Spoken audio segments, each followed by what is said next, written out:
നല്ല ഹെൽത്തി ആയിട്ടുള്ള ഫുഡാണ് നമ്മുടെ ബോഡിയുടെ ഫ്യൂവൽ. വളരെ സിമ്പിൾ ആയിട്ടുള്ള ഒരു ടേസ്റ്റി ഹെൽത്തി ലഞ്ചിന്റെ റെസിപ്പി പറയട്ടെ. കഴുകി വൃത്തിയാക്കി ചിക്കൻ ബ്രസ്റ്റ് ഉപ്പ്, കുരുമുളക്, നാരങ്ങനീര് ചേർത്ത് മാരിനേറ്റ് ചെയ്ത് മാറ്റി വയ്ക്കുക. അവക്കാടോ ചെറിയ പീസുകളായി കട്ട് ചെയ്തെടുത്ത് ഉപ്പ്, കുരുമുളക്, നാരങ്ങനീര്, ചെറുതായി കട്ട് ചെയ്തെടുത്ത മിൻറ്റ് ലീവ്സ്, ഒരു ചെറിയ പച്ചമുളക് നന്നായി പൊടിയായി അരിഞ്ഞത് എല്ലാം കൂടി മിക്സ് ചെയ്ത് നന്നായിട്ടൊന്ന് ചതച്ച് ചട്നി പോലെ ഇതേപോലെ ഒന്ന് പേസ്റ്റാക്കി എടുക്കുക. മുളപ്പിച്ചെടുത്ത പയറുവർഗ്ഗങ്ങൾ പച്ചവട കഴിക്കാൻ ഇഷ്ടമില്ലെങ്കിൽ ഇതേപോലെ ഒന്ന് ബോയിൽ ചെയ്തെടുത്ത് അതിലേക്ക് ഉപ്പ്, ലെമൺ ജ്യൂസ് ചേർത്ത് അതും മാറ്റി വയ്ക്കുക.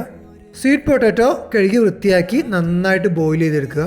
ഒരു പാൻ അടുപ്പത്ത് വെച്ച് ബട്ടർ ചൂടായിട്ട് വരുമ്പോൾ ചിക്കൻ്റെ ബ്രസ്റ്റ് ഇട്ട് കൊടുത്ത് രണ്ട് സൈഡും ഒരേപോലെ വെന്ത് തുടങ്ങുമ്പോൾ ചെറുതായി പൊടിയായി കട്ട് ചെയ്തെടുത്ത് വെളുത്തുള്ളി കൂടി ഇട്ട് കൊടുത്ത് വെളുത്തുള്ളിയുടെ പച്ചമണം മാറുന്ന വരെ ഒന്ന് ഫ്രൈ ചെയ്ത് അടുപ്പിൽ നിന്ന് മാറ്റി വയ്ക്കാം. ഇനി സർവിംഗ് പ്ലേറ്റിലേക്ക് കട്ട് ചെയ്തെടുത്ത ചിക്കൻ്റെ ബ്രസ്റ്റ്, തൊണ്ട് കളഞ്ഞ് കട്ട് ചെയ്തെടുത്ത സ്വീറ്റ് പൊട്ടാറ്റോ, ഒരു ലെറ്റ്യൂസ്, അതിൻ്റെ മേളിൽ ഉപ്പും നാരങ്ങനീരും ഒഴിച്ച് മാറ്റി വെച്ച പയറുവർഗ്ഗങ്ങൾ, അവക്കാഡോ പേസ്റ്റ്, അടിപൊളി ടേസ്റ്റി ആയിട്ടുള്ള ഹെൽത്തി ലഞ്ച് റെഡിയായി.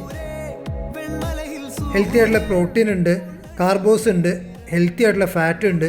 ഇതെല്ലാം ചേർന്ന ഒരു ഹെവി അടിപൊളി ടേസ്റ്റി ആയിട്ടുള്ള മീലാണ്. ട്രൈ ചെയ്ത് നോക്കുക. ഇതിൻ്റെ പ്രിപ്പറേഷനും ബാക്കി മെഷർമെൻറ്റും കാര്യങ്ങളെല്ലാം ഡിസ്ക്രിപ്ഷൻ ബോക്സിൽ ആഡ് ചെയ്തേക്കാം. ഇതുപോലെ ഡിഫറെൻ്റ് ആയിട്ടുള്ള ഈസി റെസിപ്പികൾ നിങ്ങൾ അന്വേഷിക്കുകയാണെങ്കിൽ ഈ അക്കൗണ്ട് ഇപ്പോൾ തന്നെ ഫോളോ ചെയ്യുക.